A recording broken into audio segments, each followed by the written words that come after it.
This podcast is supported by listeners like you. We're grateful for your tax-deductible donation at newthoughtphilly.org or the link in the episode description.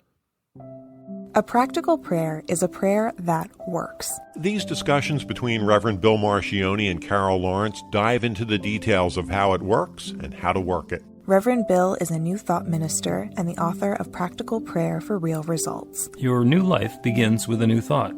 Carol Lawrence is on a spiritual quest, finding the New Thought teaching after decades on the pulpit in 3 different traditional denominations. I've got some questions. Together, they're exploring the philosophy and activities that come together from many of the world's religions to create the practical spirituality that is New Thought.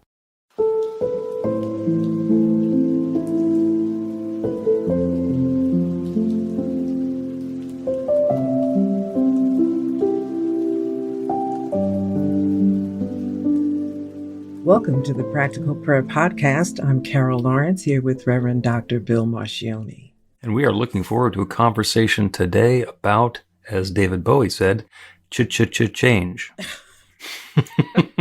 Yeah, now you're going to make me go listen to him to see what he was talking about with it. Okay.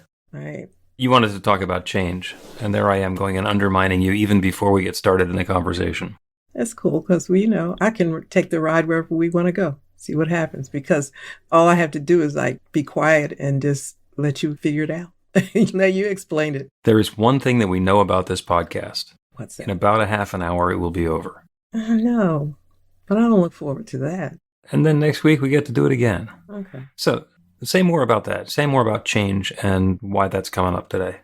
It's been coming up for me a lot, especially in conversations with other people. And when I sit quietly, which I try to do as often as I can, it's once, twice a day, I was thinking about all of the things that have changed over the last couple of years. Suddenly, we were doing things like I was in the gym. I used to go to the gym every day or every other day with my friend, my neighbor. And suddenly there was a change because of the pandemic. Mm-hmm. And everything that happened in ensuing months just required change in everything, the way we shop, the way we do everything. And by the time we got adjusted to that, we were not quite back, but how do you manage life half pandemic, half not? Do you know what I mean? Like half mask, half not mask. Well, actually, we know that doesn't actually work. What? Half mask, half not? Half masked, half not masked. If you're going to do the half unmasked, then there's either wishful thinking or some denial in there. But anyway. Yeah, but then the news is saying at that time, you don't have to do it or you do have to do it. So you got to figure out how do you live your life with that kind of unsettling change. But time is moving on. It didn't matter. I mean, if you can't figure out what to do in the midst of change, sometimes you just stand still and wait to see where you are, in a little bit. But then everything just is so rapidly changing.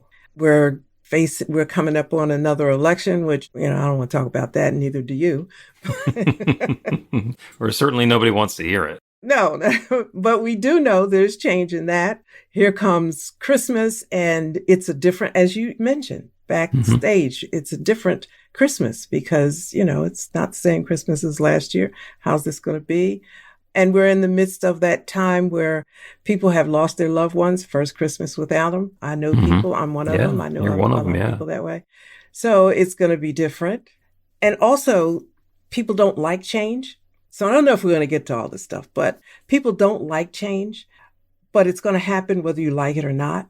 So it's our attitude about it that really makes the difference, how change can be an opportunity, how we can look at it as an opportunity, whether we want to face it as an opportunity. It's almost like make the best of it. So look at it as an opportunity. So that's it. That's a lot. Okay. Yeah, that's a lot. We could spend the entire podcast listing all the things why change is a cause for concern. And a lot of times when we're faced with the possibility of change, there's resistance. We don't want to change. We're very happy with the way things have been. So why can't we just have it be the way that it's been? And it gets into all of the blame and deservability, like why didn't God want me to have this and it took it away and all the rest of that stuff. And a lot of that is keyed in on change. And my contention is that change is good. Change is always necessary. And there are times when change does not seem like it is particularly serving us, but in fact, in some ways it is. And I had mentioned to you that I have a very quick experiential exercise we can do about change. And we can all do that together right now. Take a deep breath in.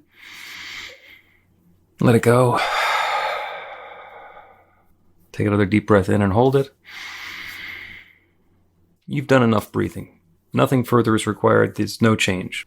And see when your body decides, I want to change out this breath for a different one. Because it's going to happen.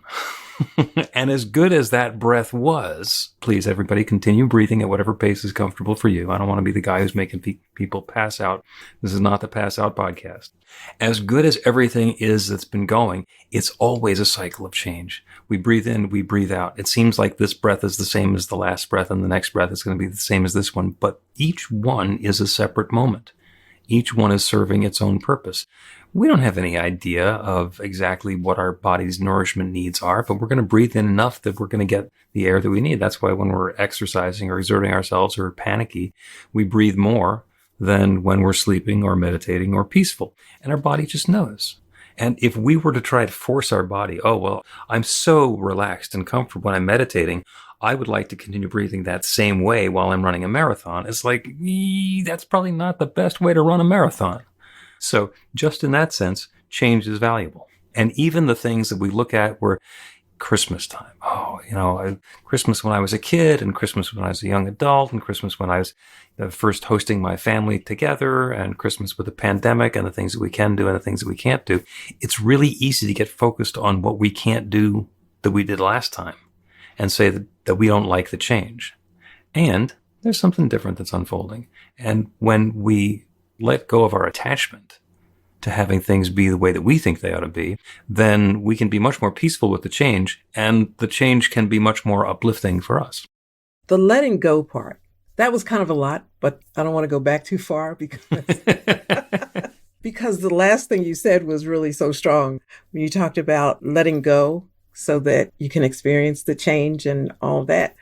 Letting go is the really hard part because what we're letting go of is something that is familiar, that has become familiar. Not always that we like. We don't always hold on to things that we like, but certainly we hold on to things that we like. And change means letting go. And it doesn't always differentiate the like from the not like stuff, and going into a new something in our lives, a new time in our lives. Some of the things we liked can't go. And some of the things we don't like that have become comfortable don't need to go. So that's when change becomes deliberate and intentional in terms of our attitude about it. It's going to happen anyway, but our attitude that best serves us in the midst of and on the other side of change, I think it takes a bit of intention. Yeah, I would agree with that. And the perfect example or framework for change that we don't want to make, but that actually is going to be really helpful, comes from the recovery world and addiction. So people start drinking or using whatever their recreational substances are, or getting involved in activities or relationships or whatever it is. And when it's not serving them anymore, then it becomes painful. And eventually the change is required. I have a lot of friends who are in Alcoholics Anonymous who have been proudly not drinking for 10 or 20 or 30 years. And there's also a guy I went to high school with, a childhood friend of mine, who died at 40 of liver failure. And he didn't get the message.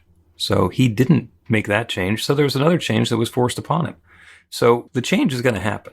We can say, well, I want to keep doing what I've been doing the way that I've been doing it and enjoy that, and not read tea leaves, not understand that's no longer serving us. It might have worked when I was 18. It's no longer serving me when I'm 35.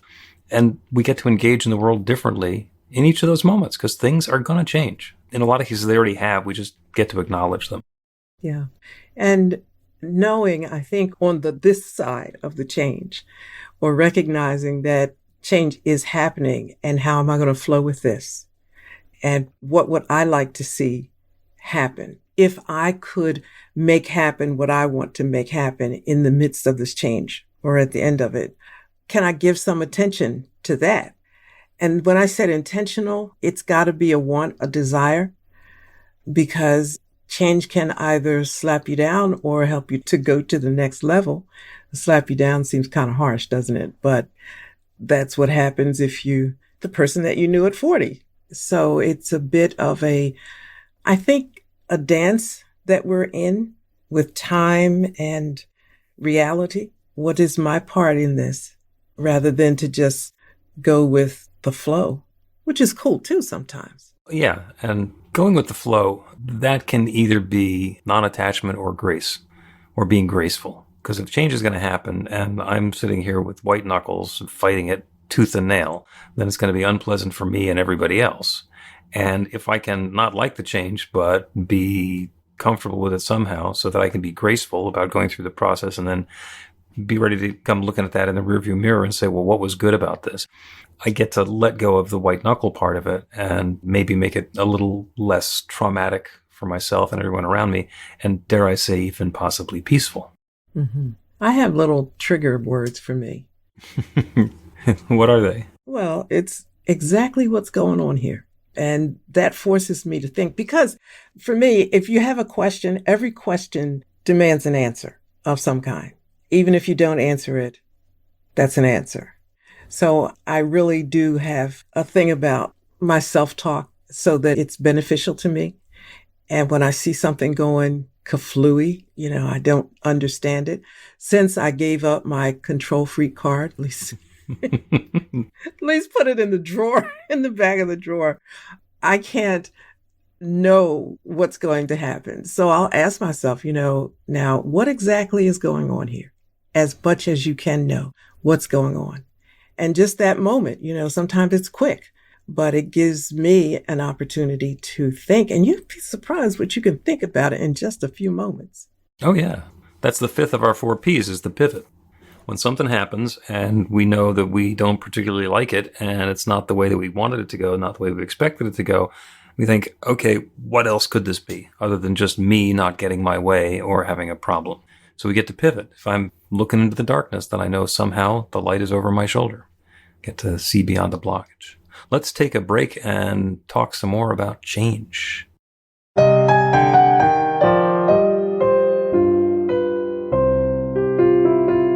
It's Reverend Bill letting you know that the Practical Prayer for Real Results class is now available on demand. That's right, you can take it at your own pace, anytime you want. All of the information is at BeTheLight.com. That's B-the-light.com. You know where to find that stuff. The class is 5 lessons, broken down into 18 modules, and you can take them at whatever pace is comfortable for you. As you work through the process, it starts out with the theory, goes into the practice, there are experiential activities and exercises, and at the end of the program, you will wind up with an understanding of how practical prayer works, and a practical prayer for yourself that will work to create transformation in your life. And as you know, it works for everything. Take a look at the class online at BeTheLight.com. There's a sample lesson so you can see how the class is going to work for you and then dive in. The great news is it's on sale now. You can register and save $20 off of the regular price. I'm looking forward to seeing you in class.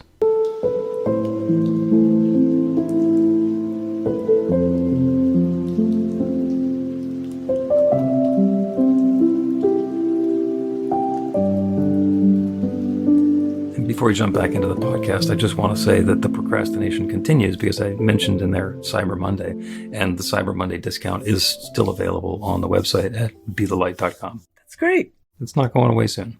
Okay. Now you can welcome us back. Okay. Welcome back to the Practical Prayer Podcast. I'm Carol Lawrence here with Reverend Dr. Bill Marcioni. We're talking about change. Change, about the things that change. And one of the things that we do in classes is talk about change, because if nothing changes, nothing changes. And I like to look at the process and the cycle of change in 3 steps. The first one is to innovate. Let's think of something new to do, something new to try. And I've been inventing stuff and concocting things and wiring different things together that don't necessarily belong together for a long time in various different careers and industries. So innovate is take something that either is different than we've been doing or completely new possibilities and then give it a try. put the pieces together, see what happens. And the second step is to evaluate. So the first step, we're going to innovate. The second step, we're going to evaluate. We're going to take a look at it and say, well, this is what I was trying to do. This is what I thought was going to happen. I'm evaluating. I'm seeing this is what actually happened. Perhaps what happened is better than what I thought was going to be. Perhaps it's going to indicate that, no, this bolt needs to be put over here instead of over there, or we should paint the stop sign something more red, whatever. So we're going to evaluate and understand what it is that we've created this time. And the third step is to iterate, to go through the process again. And implicit in that is the notion that change is not only going to happen, but that it's important. Because if we're not innovating, then we're just stuck where we've been. And even if where we were was wonderful, it's getting old. It's getting old. You know, somebody who last remodeled their house in the 1970s is going to have a completely different decor than somebody who's remodeling their house nowadays. So if change doesn't happen, then aging and falling apart happens. Evaluate. How's that working for me? Now, there are some people whose houses are filled with antiques. Those are things that have been around for dozens or even hundreds of years. Is that working for you? Do you like having those chairs? Do you like having those tapestries? Is it working for the life and the lifestyle? And if it's working, then great. And if it's not working, then it's time to iterate, go through the process again. Of the things that are here in my life or in my living room, which ones do I want to keep? Which ones do I want to release? And what do I want to have instead? And you don't need to have it all figured out to know, all right, this is what the living room is going to look like. This is what my life is going to look like when I'm done. We can go through the process again. I bring in all new furniture and say, wow, I thought this was going to be much more comfortable than it is. Let me get rid of this stuff and bring in another batch. And we've done that. We've done that. While you were speaking, I was thinking about how many times I've gone through that, and in different ways, including the antique furniture and especially my clothes closet and other things. You know, like I'm a mixer. My kids and my husband always tease me about I make potions, and I never buy a product, cleaning or cosmetic or whatever, unless I do something to it. It just needs something else that I know will make it better. But that to me is not being afraid of change. It's going to happen, but let's not make a big deal out of it. It's a big deal. It is a big deal. But let's get with it and see how it can be fun and what I can throw in the mix to see what is going to happen there. It's really a mindset. And I would really want to reiterate the idea. You've one-upped me. Never. But recognizing that fear is right there. That's the thing that makes us not want to change. I'm not going to be comfortable with this new look. And just real quickly, my house, I always had a huge, big house with really tall ceilings and lots of art. And it looked like a museum, and I loved it. Loved it. Nurtured it like that and made it look even more, because every time I went to a museum, I came home with an idea and I did it. But then at some point, it started to feel heavy and not really what I wanted anymore. It's still beautiful and everybody loved coming just to see it. But I'm like, you know what? I think I want to do something different here. And I did something so totally, completely different. But I remember thinking, I can't be afraid of this. Just go with it. What's the worst that's going to happen? You'll sit there longing for the antique museum quality living room that you used to have. The same thing happens. I'm going to try and mix up some flavors and spices and give it a try and see if pumpkin spice bathroom cleaner is a thing. And if it's not, okay, I'm going to do something different. Listen, and I've done things like that, right? I've said, okay, this was not the best idea. I'm not throwing it out. So I'm going to use it where I'm not going to have to smell it all the time. There you go. I just think I just decided that I'm going to try to figure out how this is going to be fun as often as I can, because life is this long, right? You don't get a lot of time. So how can we make it fun, each little thing, and we can't talk about it now, but that thing about fear jumps in there and wants to kind of mess things up a little bit. But if you know it, you can address that too. So it's kind of an energetic thing dealing with change and the mindset that goes along with it. And this is our life. What else we got to do?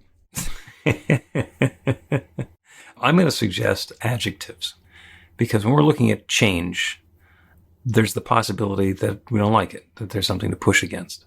So we can have joyful change.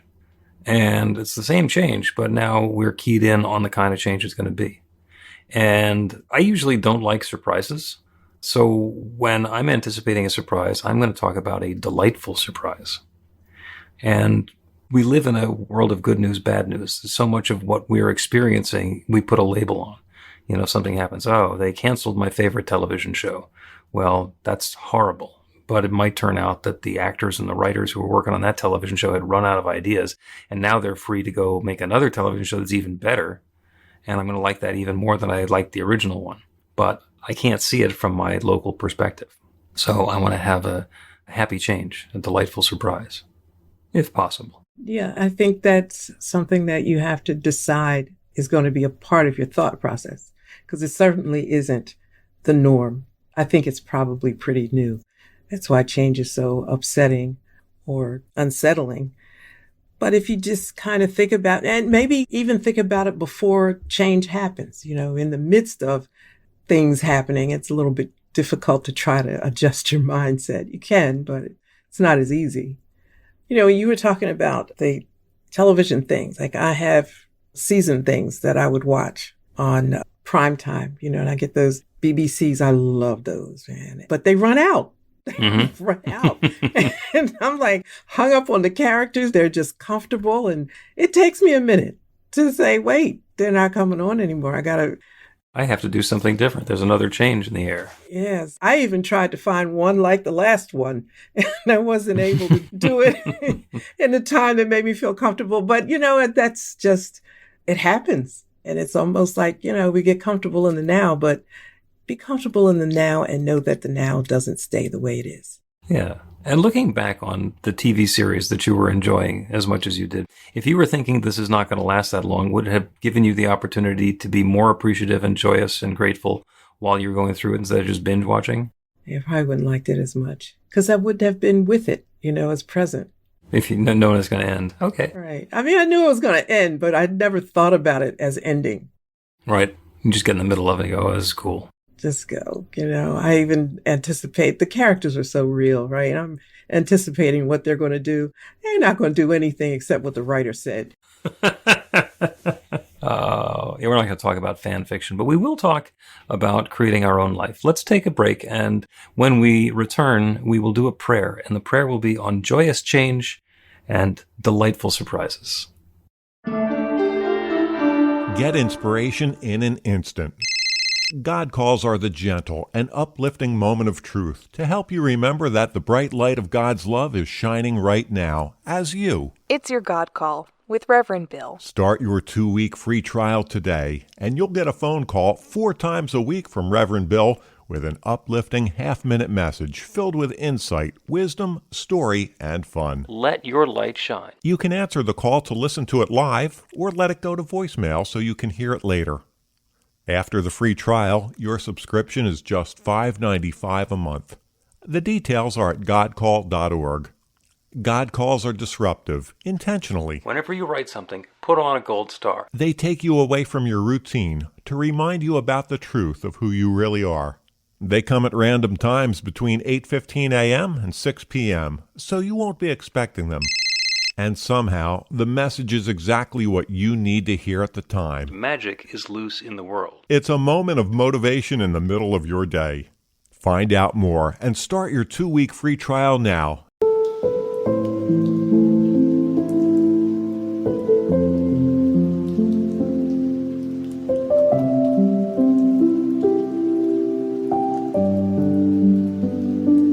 Welcome back to the Practical Prayer Podcast. I'm Carol, here with Reverend Dr. Bill Marcioni.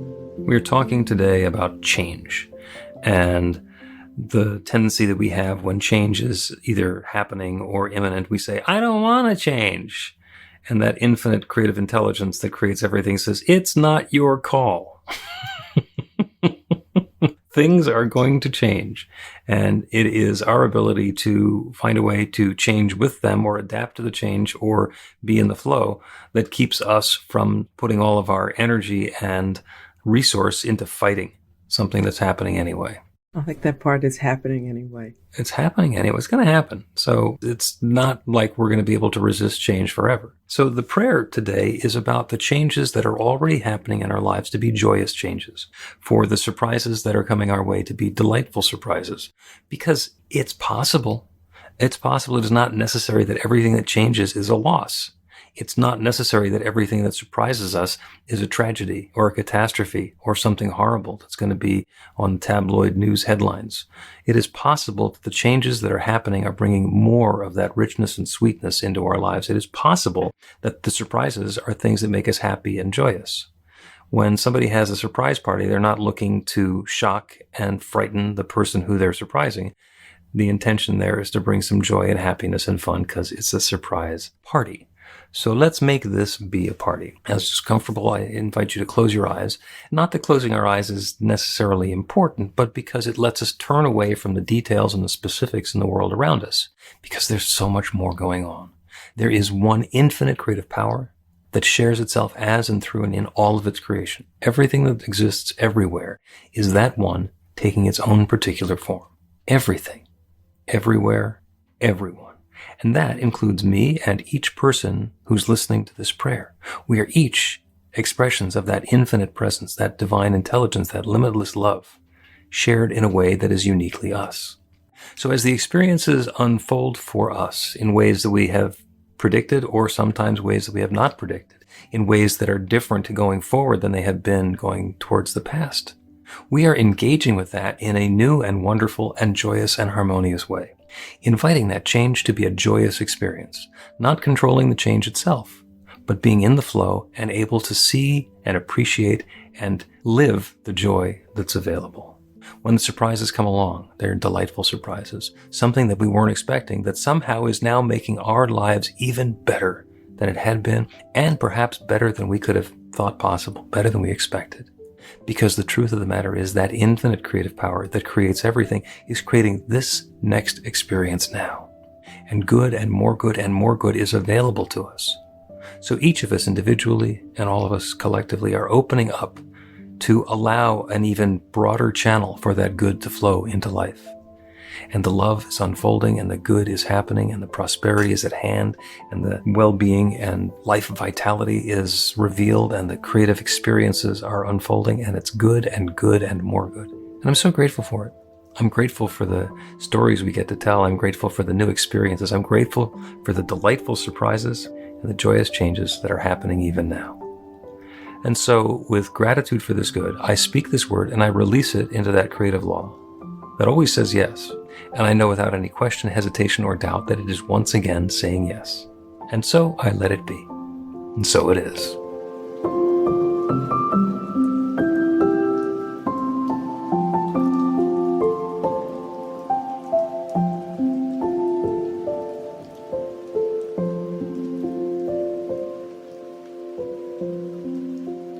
The Practical Prayer Podcast with Reverend Bill Marcioni and Carol Lawrence is a production of BeTheLight.com, be-the-light.com, where you can find more information about practical prayer for real results. Our theme is by Music of Wisdom. You can learn about the spiritual community of New Thought Philadelphia with daily guided meditations, Weekly celebrations of spirit, and Reverend Bill's classes in practical spirituality at newthoughtphilly.org.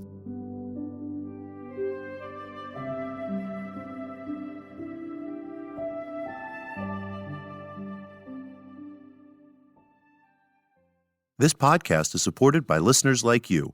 We're grateful for your tax-deductible donation at newthoughtphilly.org or the